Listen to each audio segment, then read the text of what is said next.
Le message du jour vous est présenté par notre frère Marc. Salut, chers bien-aimés de notre Père Céleste. Mon message du jour est « Aimer complètement Dieu ». Aujourd'hui, nous étudierons l'amour sous un angle un peu différent. Bien-aimés, connaître Dieu, c'est l'aimer. Plus nous le connaissons, plus nous comprenons avec notre esprit et par notre expérience qui il est et ce qu'il a fait pour nous. Notre cœur répond en amour et en gratitude. Nous l'aimons parce qu'il nous a aimés le premier. 1 Jean, chapitre 4, verset 19. Lorsque nous découvrons que l'auteur personnel du temps, de l'espace, de la matière et de l'énergie a, pour une raison incompréhensible, choisi de nous aimer au point d'un sacrifice infini, nous commençons à accepter et à accueillir cette sécurité inconditionnelle que nous avons recherchée toute notre vie. L'amour de Dieu pour nous est permanent, spontané, libre, immérité et non causé. Il ne nous a pas choisis parce que nous étions aimables, beaux ou intelligents, car dans notre péché, nous étions inaimables, laids et insensés. Il nous faut comprendre une chose, il nous a aimés parce qu'il a choisi de nous aimer.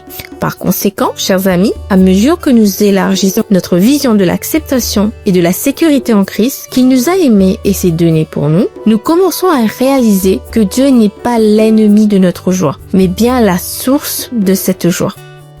C'est en répondant à cet amour que nous devenons les personnes qu'il nous a appelés à être. Par la grâce de Dieu, nous devons grandir dans notre amour pour lui. Et en grandissant dans notre connaissance et notre amour de Dieu, nous apprenons à faire confiance à son caractère, à ses promesses et à ses préceptes. Chaque fois qu'il nous a demandé d'éviter quelque chose, ce n'est pas parce qu'il est un briseur de plaisir, mais parce qu'il sait que ce n'est pas dans notre meilleur intérêt. Et à chaque fois qu'il nous demande de faire quelque chose, c'est toujours parce que cela nous conduira à un bien plus grand. Et chers amis, si nous sommes déterminés à poursuivre ardemment Dieu, nous devons faire ce qu'il nous demande. Mais le risque de l'obéissance est qu'elle n'a souvent aucun sens pour nous sur le moment. Il est contre-culturel d'obéir à ce que le Saint-Esprit nous révèle dans les Écritures. Une obéissance radicale défie parfois la logique humaine, mais c'est précisément dans ces moments que notre Père aimant teste et révèle la qualité de notre confiance et de notre dépendance envers lui. Si nous aimons Jésus, nous garderons ses commandements. Jean 14, verset 15. Bien-aimés, l'obéissance à ses commandements est la manière de tester et d'exprimer notre relation vivante avec lui. Jean 15, verset 10.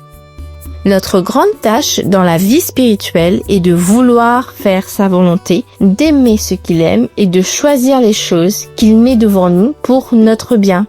Bien-aimés, est-ce difficile? Est-il difficile d'aimer complètement Dieu? La balle est dans notre camp. À nous de jouer. Que Dieu vous bénisse tous. Passez une belle journée en lui. Au revoir. Si toi aussi tu crois que la parole de Dieu est une bénédiction, partage-la et sois une source de bénédiction pour les autres toi aussi.